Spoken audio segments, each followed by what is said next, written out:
Truck লরির দখলে রাজধানীর মেয়র আনিসুল হক সড়ক। ১০০ ফুটের সড়কে ৭০ ফুট ট্রাকের দখলে চরম ভোগান্তিতে নগরবাসী। জ্বালানি সংকটের প্রভাব কমাতে শিক্ষা প্রতিষ্ঠানে আংশিক অনলাইন ক্লাস। মন্ত্রিসভার বৈঠকে সিদ্ধান্ত হতে পারে আজ। জুলাই সনদ আদেশ ও সংবিধান সংস্কার পরিষদের বাস্তবায়নের দাবি। আন্দোলনের আভাস জামায়াত আমিরের।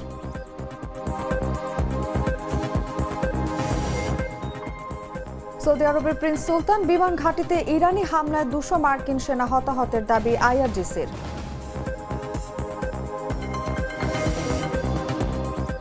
এবং নারী টি-20 বিশ্বকাপের আগে স্কটল্যান্ড ও নেদারল্যান্ডসের সঙ্গে বাংলাদেশের ত্রিদেশীয় সিরিজের সূচি চূড়ান্ত।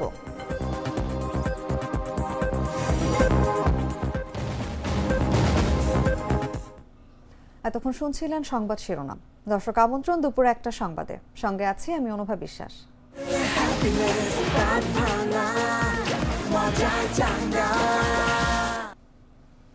চলে যাচ্ছি বিস্তারিত খবরে। রাজধানীর ব্যস্ততম কারওয়ান বাজার রেলগেট থেকে ৭ রাস্তা পর্যন্ত মেয়র আনিসুল হক সড়ক এখন যানজটের আরেক নাম।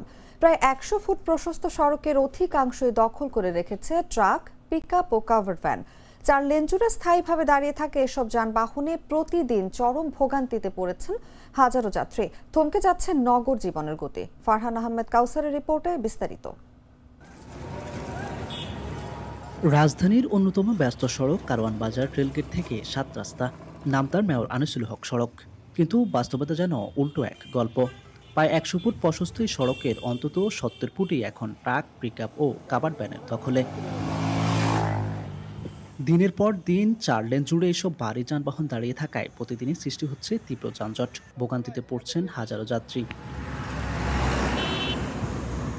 শুধু এই সড়ক নয়, ৭ রাস্তা থেকে বেগুনবাড়ি, ঢাকা পলিটেকনিক ইনস্টিটিউট সংলগ্ন এলাকা, পুরো তেজগাঁও শিল্পাঞ্চল জুড়ে একই চিত্র। কিলোমিটার জুড়ে কার্যত গড়ে উঠেছে অনিয়ন্ত্রিত ট্রাক স্ট্যান্ড। ট্রাক স্ট্যান্ডে কিন্তু যাইতে হলে পুরো ট্রাকে একটা গাড়ি আইলে একটা গাড়ি যাওয়া যায় না, পুরো রাস্তা জাম হয়ে যায়। ট্রাকের লেগে পুরো রাস্তা ফিল আপ। এত বড় রাস্তা কিন্তু দুইটা গাড়ি যাইতে পারে না একসাথে। ২০১৫ সালে নির্বাচিত হওয়ার পর প্রয়াত মেয়র আনিসুল হক এই সড়ক থেকে অবৈধ ট্রাক স্ট্যান্ড উচ্ছেদ করে এটিকে যানজট মুক্ত করেছিলেন। সংস্কার হয়েছিল ফুটপাথ, দেওয়াল আঁকা হয়েছিল আলপনা। একসময় এই সড়ক ছিল রাজধানীর উদাহরণ। কিন্তু ২০১৭ সালে তার মৃত্যুর পর পরিস্থিতি আবার পাল্টে যায়। নামকরণ থাকলেও শৃঙ্খলা হারায় সড়কটি। ঢাকা উত্তর সিটি কর্পোরেশন একাধিকবার উচ্ছেদ অভিযান চালালেও তা স্থায়ী সমাধান দিতে পারেনি। সাধারণত দেখা যায় আমরা হাঁটা চলার জন্য ফুটপাথ ব্যবহার করি। এখন এখানে দেখা যাচ্ছে যে অতিরিক্ত ট্রাক রাখার কারণে ফুটপাথের রাস্তা একদমই কমে গেছে। মানুষ সাধারণত এই দিকটা হাঁটার মতো পরিস্থিতি নাই, তার জন্য মানুষ মূল রাস্তা ব্যবহার করে, যার ফলে বিভিন্ন রকম অ্যাক্সিডেন্ট হইতে পারে। তারপরে রাত্রে অনেক সময় দেখা যায় কি মেয়েরা যাইতে পারে না, অনেক দুর্ঘটনার সৃষ্টি হইতে পারে। দেখা যায় ছেলেদের ক্ষেত্রেও সেম, যে অনেক রকম সমস্যার সৃষ্টি হইতে পারে। শিল্পাঞ্চল এবং দেশের অন্যতম বৃহৎ পাইকারি বাজার কারওয়ান বাজারের কাছাকাছি হওয়ায় দীর্ঘদিন ধরে দেশের বিভিন্ন প্রান্ত থেকে এখানে আসছে ভারী যানবাহন। কিন্তু এসব যানবাহনের জন্য নির্দিষ্ট কোনো টার্মিনাল না থাকায় কারওয়ান বাজার লেভেল ক্রসিং থেকে ৭ রাস্তা, বেগুনবাড়ি ও আশেপাশে সড়ক দখল করে গাড়ি রাখা হচ্ছে। আমাদের তো অনেক ধরনের অনেক সময় সমস্যা হয়ে থাকে, যেরকম রোডে জাম লাগিয়ে থাকে। আপনি মনে করেন এই যে দুই পাশে ট্রাক রাইখা রোড জাম হয়, এই জন্যই তো জাম। আমাদের যাইতে তো অনেক সময় কষ্ট হয়। দুই পাশে ট্রাক, এই ট্রাকের জন্যই জাম লাগিয়ে যায় জায়গাটা, এই রাস্তাটায়। সমাধান তো আমরা অবশ্যই চাই, কারণ ফুটপাথটা তৈরি করা হয়েছে মানুষের, সাধারণ জনগণের হাঁটা চলার জন্য। তো এই ক্ষেত্রে সমাধান হলে আমাদের সবারই জন্য ভালো, যে রাস্তাঘাটে মানুষ এই মূল রাস্তায় হাঁটাচলা করবে না, পাশাপাশি দেখা গেলো মানুষ এই ফুটপাথটা ব্যবহার করলে সেফ থাকতে পারবে। বিশেষজ্ঞরা বলছেন, নির্দিষ্ট ট্রাক টার্মিনাল না থাকায় এই সংকটের মূল কারণ। শিল্পাঞ্চল, পাইকারি বাজার ও পরিবহন চাহিদার চাপে সড়কে গড়ে উঠেছে পার্কিং জোন। এই বিষয়ে তেজগাঁও শিল্পাঞ্চল থানার ভারপ্রাপ্ত কর্মকর্তা মোহাম্মদ মাহমুদুর রহমান বলেন, সড়ক সংক্রান্ত বিষয়গুলো মূলত ট্রাফিক পুলিশের নিয়ন্ত্রণে থাকে। তবে এই বিষয়ে ট্রাফিক পুলিশের সঙ্গে যোগাযোগ করা হলে তারা কোনো মন্তব্য করতে রাজি হননি। আইনশৃঙ্খলা বাহিনী ও সিটি কর্পোরেশনের দায়িত্ব একে অপর উপরে চাপালেও ভোগান্তির শেষ নেই নগরবাসীর। প্রশ্ন একটাই, যে সড়ক একসময় শৃঙ্খলার প্রতীক ছিল, সেটি কি আবারও ফিরে পাবে তার পুরনো চেহারা? ফারহান আহমেদ কাউসার, জাগো নিউজ, ঢাকা।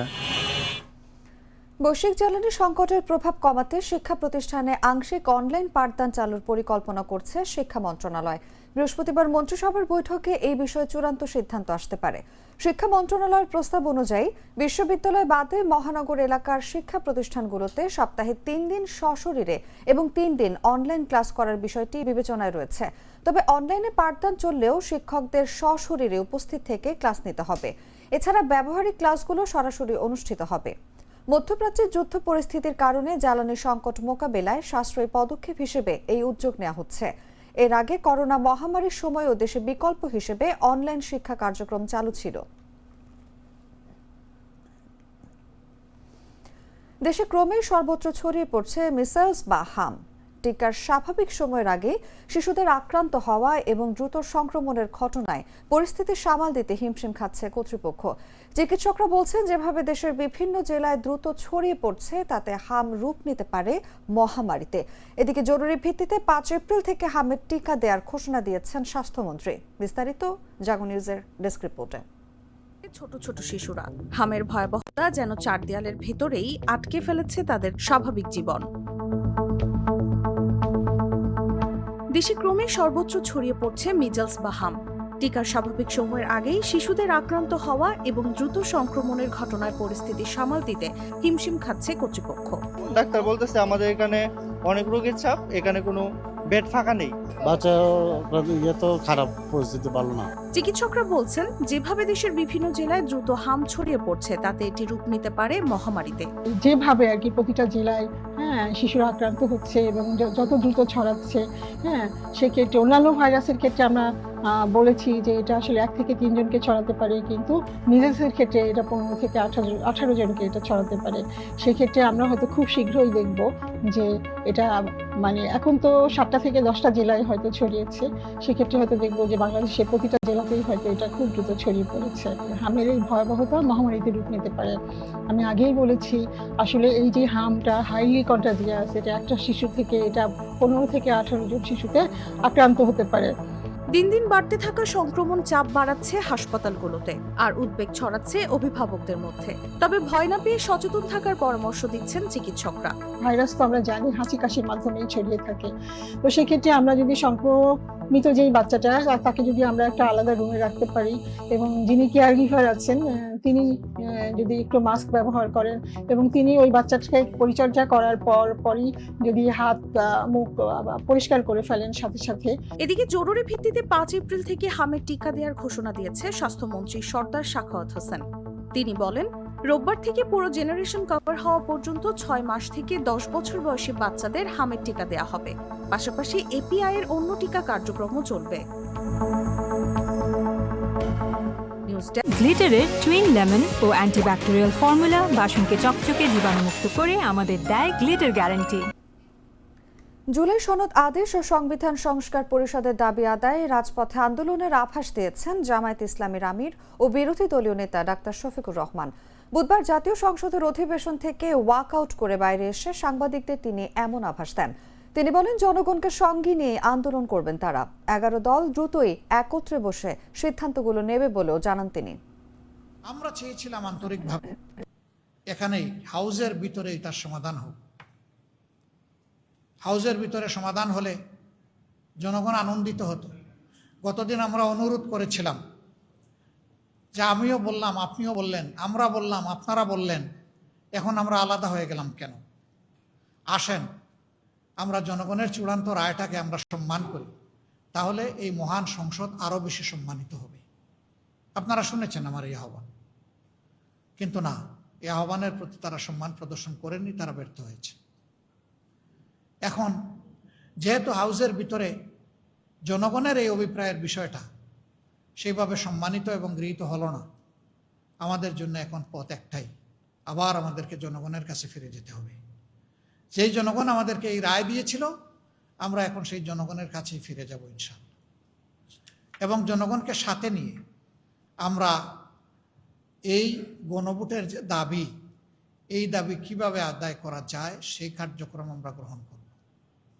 এই ক্ষেত্রে অতীতে দেশ এবং জনগণের স্বার্থে আমরা দেশবাসীকে পেয়েছি, দেখেছি, এবারও আমরা গভীরভাবে আশা রাখি দেশবাসী আমরা ঐক্যবদ্ধ থাকবো ইনশাআল্লাহ।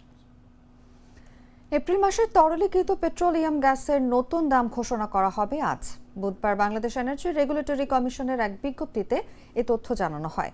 এতে বলা হয়, সৌদি আরামকো ঘোষিত এপ্রিল মাসের সৌদি সিপি অনুযায়ী এই মাসের জন্য ভোক্তা পর্যায়ে বেসরকারি এলপিজির মূল্য সমন্বয় সম্পর্কে বাংলাদেশ এনার্জি রেগুলেটরি কমিশনের নির্দেশনা বৃহস্পতিবার বিকেল ৩টায় ঘোষণা করা হবে। সংবাদ সম্মেলনে এলপিজির পাশাপাশি অটো গ্যাসের দামও ঘোষণা করা হবে। এর আগে গত ২রা মার্চ সর্বশেষ মার্চ মাসের জন্য সমন্বয় করা হয় এলপি গ্যাসের দাম। সে সময় ১২ কেজি এলপিজি সিলিন্ডারের দাম ১,৩৪১ টাকায় অপরিবর্তিত রাখা হয়েছিল।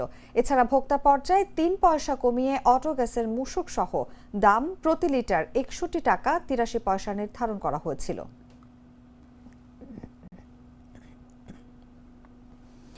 রাতে হঠাৎ কালবৈশাখী ঝড়ের সঙ্গে মুষলধারে বৃষ্টি ও শিলাবৃষ্টি হয়েছে। তবে আজ আকাশ মেঘলা থাকলেও বৃষ্টির সম্ভাবনা নেই। সেই সঙ্গে ঢাকা ও পার্শ্ববর্তী এলাকায় আজ দিনের তাপমাত্রা সামান্য বাড়তে পারে বলে জানিয়েছে আবহাওয়া অধিদপ্তর। বৃহস্পতিবার সকাল ৭টা থেকে পরবর্তী ৬ ঘন্টার জন্য দেয়া আবহাওয়ার পূর্বাভাসে এই তথ্য জানানো হয়। পূর্বাভাসে বলা হয়, আবহাওয়া প্রধানত শুষ্ক থাকতে পারে।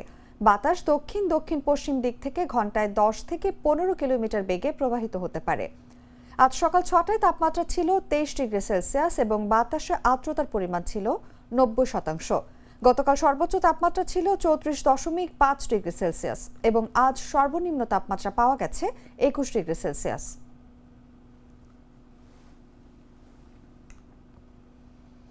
বাংলা সালের হিসেবে এখন চৈত্র মাসের মাঝামাঝি। এ সময় সাধারণত কাঠফাটা রোদের আবহ থাকে, কিন্তু পঞ্চগড়ে চৈত্রের আকাশ আকস্মিক ঘন কুয়াশায় ঢেকে আছে। বৃহস্পতিবার ভোরের দিকে এমন দৃশ্য দেখা গেছে পঞ্চগড়ে। সকাল ৮টা পর্যন্ত ঘন কুয়াশায় ঢেকেছিল গোটা এলাকা। প্রকৃতির এমন পরিবর্তিত রূপকে জলবায়ু পরিবর্তনের প্রভাব বলছেন পরিবেশ বিষয়ক অভিজ্ঞ জনেরা। তবে আবহাওয়া অফিস বলছে, বায়ুমণ্ডলে আর্দ্রতা বৃদ্ধি এবং দিন ও রাতের তাপমাত্রা কমে যাওয়ায় জলীয় বাষ্প দ্রুত ঘনীভূত হয়ে এমন কুয়াশা পড়ছে। বাংলা বর্ষপঞ্জিকার ষড়ঋতুর গণনায় এখন গ্রীষ্মের তাপমাত্রা বৃদ্ধির কথা। তবে এবার এখনো গরম আবহাওয়া শুরুই হয়নি। কয়েকদিন ধরে থেমে থেমে বৃষ্টি নামছে। বৃষ্টি না থাকলেও মেঘলা আকাশের সঙ্গে হালকা শীতের রেশ যেন রয়েই গেছে। তবে বৃহস্পতিবার ভোরে আকস্মিক ঘন কুয়াশায় বেশ কৌতূহলী স্থানীয়রা। সকাল ৮টা পর্যন্ত তেঁতুলিয়া সহ জেলার বিভিন্ন এলাকায় কুয়াশা দেখা গেছে। ঘন কুয়াশায় ঢেকেছিল রাস্তাঘাট, মাঠ, ফসলি জমি ও গাছপালা। কৃষি জমির ঘাসের ডগায় দেখা গেছে বিন্দু বিন্দু শিশির কণা।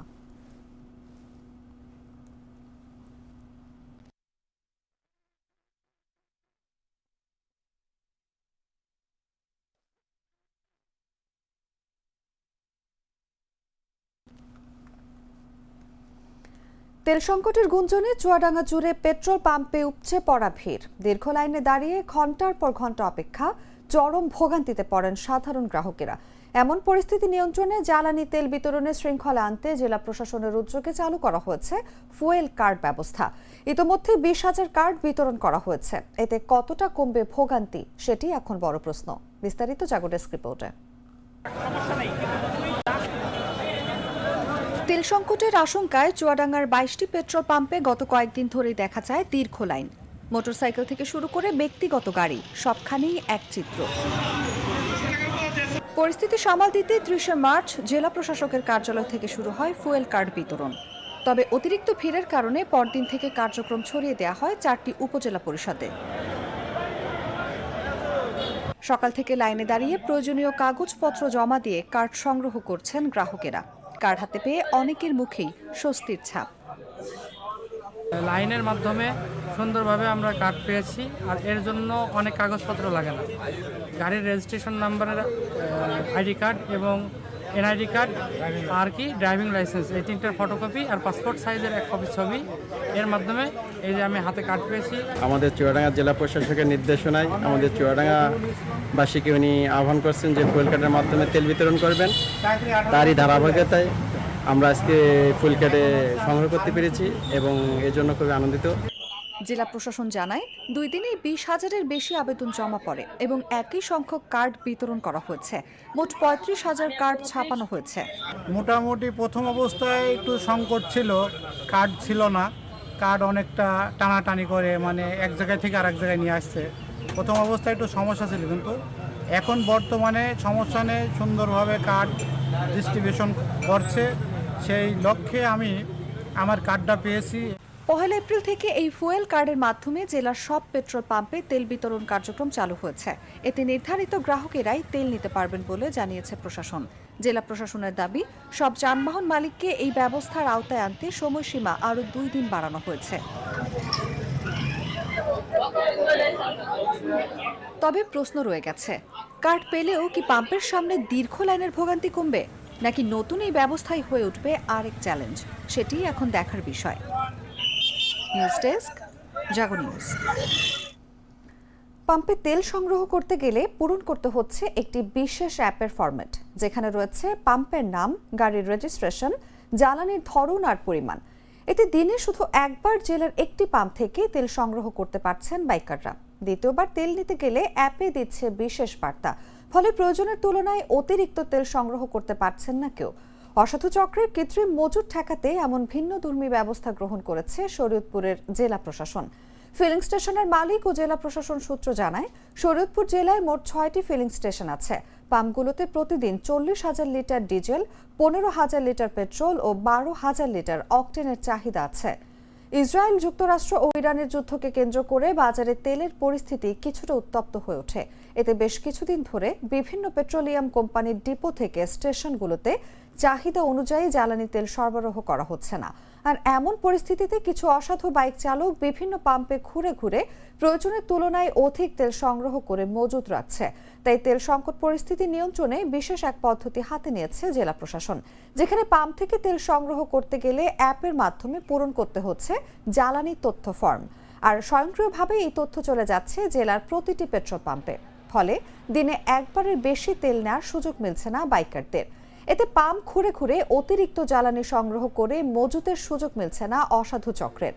জেলা প্রশাসনের এমন উদ্যোগকে সাধুবাদ জানিয়েছেন বাইকাররা। তারা এমন ব্যবস্থা সচল রাখার আহ্বান জানান।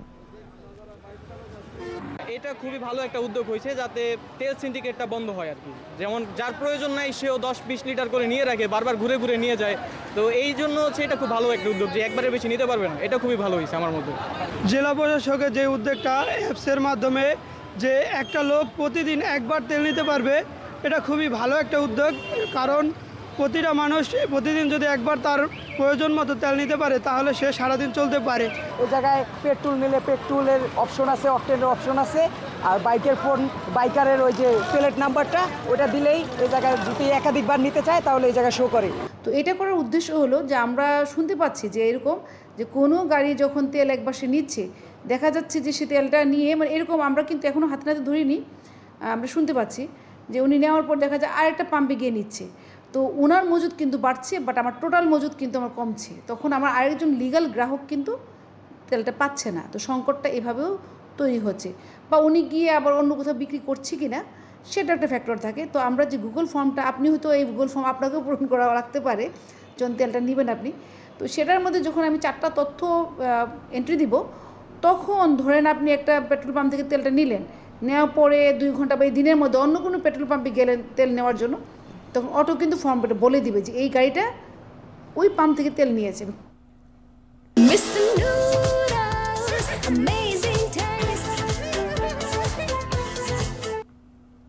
জানাবো আন্তর্জাতিক সংবাদ।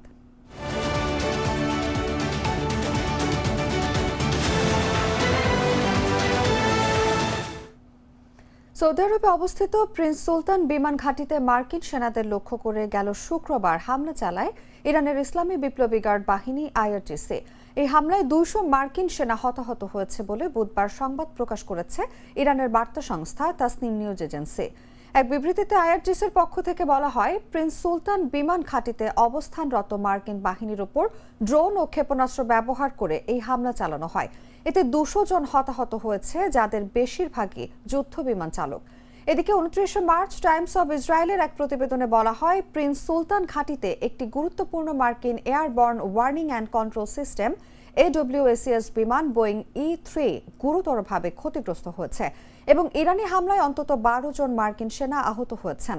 পাশাপাশি কয়েকটি রিফুয়েলিং বিমানও ক্ষতিগ্রস্ত হয়েছে। জানা গেছে এই বিমান উন্নত রাডার ব্যবহার করে শতাধিক কিলোমিটার দূরের বিমান ও ক্ষেপণাস্ত্র শনাক্ত করে এবং কমান্ডারদেরকে যুদ্ধক্ষেত্রের লাইভ চিত্র সরবরাহ করে। হামলার আগে যুক্তরাষ্ট্রের AWACS ফ্লিটের মাত্র 16টি বিমান কার্যকর অবস্থায় ছিল।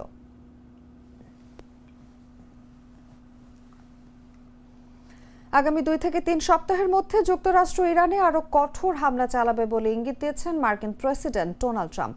স্থানীয় সময় বুধবার রাতে হোয়াইট হাউস থেকে ইরান যুদ্ধের পরিস্থিতি নিয়ে জাতির উদ্দেশ্যে দেয়া ভাষণে এই হুমকি দেন তিনি। যুক্তরাষ্ট্র ও বিশ্বের নিরাপত্তার জন্য ইরান যুদ্ধ প্রয়োজন ছিল বলে দাবি ট্রাম্পের, আর সেটির ব্যাখ্যা দিতেই তিনি এই ভাষণ দিচ্ছেন বলে জানান। ট্রাম্প বলেন, আগামী 2 থেকে 3 সপ্তাহে ইরানের ওপর অত্যন্ত কঠোরভাবে আঘাত হানা হবে। তাদের পাথর যুগে ফিরে নিয়ে যাওয়া হবে যেখানে তাদের থাকার কথা। একই সঙ্গে তিনি দাবি করেন ইরানের সঙ্গে আলোচনা চলমান রয়েছে। মার্কিন প্রেসিডেন্ট বলেন, শাসন পরিবর্তন তাদের লক্ষ্য ছিল না, কিন্তু তাদের সব শীর্ষ নেতার মৃত্যুর কারণে বাস্তবে শাসন পরিবর্তন হয়ে গেছে। তারা সবাই মারা গেছেন। প্রেসিডেন্টের এই বক্তব্য এমন এক সময় এলো যখন এর মঙ্গলবারই তিনি ইঙ্গিত দিয়েছিলেন ইরানের সঙ্গে যুক্তরাষ্ট্রের যুদ্ধ 2 থেকে 3 সপ্তাহের মধ্যেই শেষ হতে পারে।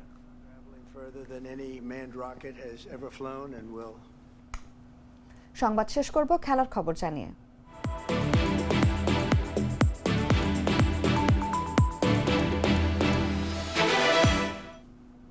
আসন্ন জুন মাসে পর্দা উঠতে যাচ্ছে নারী টি-20 বিশ্বকাপের। বিশ্বমঞ্চে মাঠে নামার আগে নিজেদের ঝালিয়ে নিতে স্কটল্যান্ডের মাটিতে একটি ত্রিদেশীয় সিরিজ খেলবে বাংলাদেশ নারী ক্রিকেট দল। নিগার সুলতানা জ্যোতি নেতৃত্বাধীন টাইগ্রেসদের এই মিশনে প্রতিপক্ষ হিসেবে থাকছে আয়োজক স্কটল্যান্ড এবং নেদারল্যান্ডস। সম্প্রতি এই সিরিজের পূর্ণাঙ্গ সূচি প্রকাশ করা হয়েছে। টুর্নামেন্টটি হবে ডাবল রাউন্ড রবিন পদ্ধতিতে, অর্থাৎ প্রতিটি দল একে অপরের বিপক্ষে 2 বার করে খেলার সুযোগ পাবে। তবে এই সিরিজের আলাদা করে কোনো ফাইনাল ম্যাচ রাখা হয়নি। সিরিজের সবগুলো ম্যাচ অনুষ্ঠিত হবে এডিনবার্গের ঐতিহ্যবাহী দ্য গ্র্যান্ড ক্লাব মাঠে। আগামী 28 মে স্কটল্যান্ড ও নেদারল্যান্ডসের মধ্যকার ম্যাচ দিয়ে সিরিজটি শুরু হবে। তবে বাংলাদেশ তাদের প্রথম ম্যাচে মাঠে নামবে 30 মে, যেখানে স্বাগতিক স্কটল্যান্ডের মুখোমুখি হবে টাইগ্রেসরা। পরের দিন 31 মে নেদারল্যান্ডসের বিপক্ষে লড়বে জ্যোতি নাহিদা মারুফারা।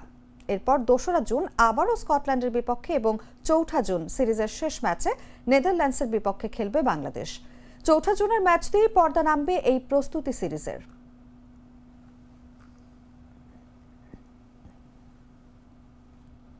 সংবাদ শেষ করার আগে শিরোনামগুলো জানিয়ে দিচ্ছি আরো একবার।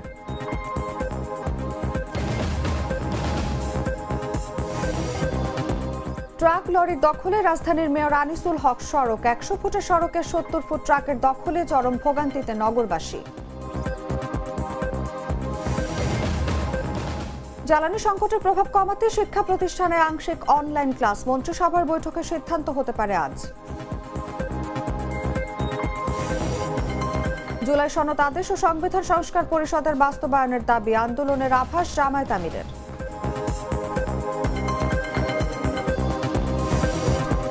সৌদি আরবের প্রিন্স সুলতান বিমান ঘাঁটিতে ইরানি হামলায় 200 মার্কিন সেনা হতাহতের দাবি IRGC-র।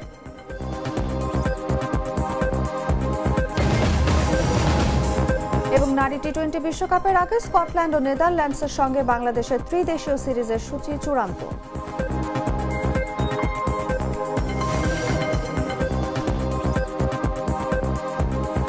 দর্শক, এই ছিল এখনকার মতো। এরপর দেখবেন দুপুর 3টার সংবাদ। প্রতি মুহূর্তে সর্বশেষ খবর জানতে ভিজিট করুন jagonews24.com। ফলো করুন আমাদের ভেরিফাইড ফেসবুক পেজ এবং সাবস্ক্রাইব করুন জাগো নিউজের ইউটিউব চ্যানেল। ধন্যবাদ সবাইকে।